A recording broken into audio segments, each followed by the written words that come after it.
And it's vampires plus New Orleans. I almost said New Orleans. New Orleans. Nola. They go hand in hand. Okay, so this story is about a girl named Kate. Kate was in New Orleans on a business trip, and apparently she wasn't like a hotel person. She was like, I'm going to book an Airbnb. Yeah. She finds one near the French Quarter. Looks great, totally fine, checks in, everything's beautiful. But the host had left a note. And the note's like very normal up until the last line, which says, do not open the door after midnight. Which is so creepy. And also, you're in New Orleans. Like, there's so much nightlife. Right. Like, does that mean she also can't go outside after? Like, does she have to be, is it a curfew? Like, be home like and if door you're locked? not home, then can you not go back? Right.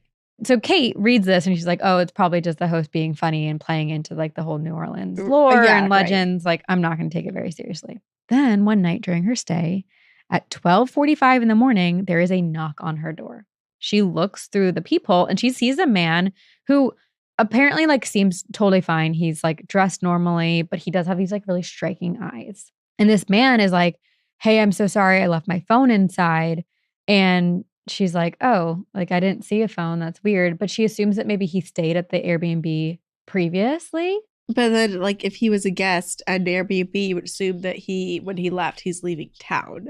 Sure, unless you're doing a staycation or he came back because he left his phone. Who knows? I don't know. The warning plus that immediately. Right. But it's also late at night. Like you're not, especially if you don't heed that warning on the note seriously, like you're not really thinking about it.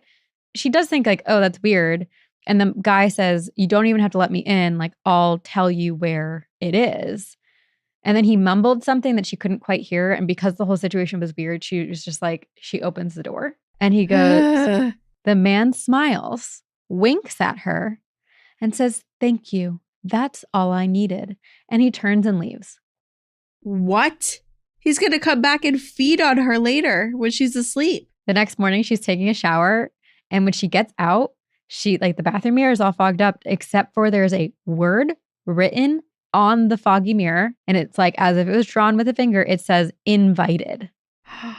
So she calls the host. I do have to say, if you're going to have an encounter with a vampire, this does seem like a good one where you're not like conscious of the attack. Sure. She was asleep. Yeah.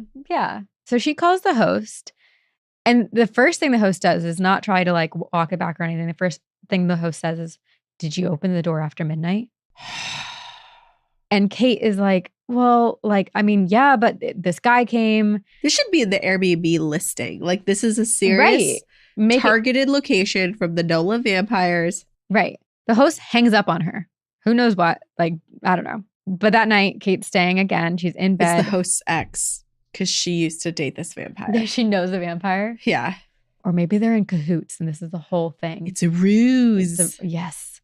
Sometime after midnight, now this is like the night after she had invited him in by accident, she hears 3 soft knocks on the window. And then she starts to see shadows moving in the apartment or the Airbnb. And she thought she saw that same man standing outside. But when she like went to look further, like he was gone. So the next morning she packed up and left.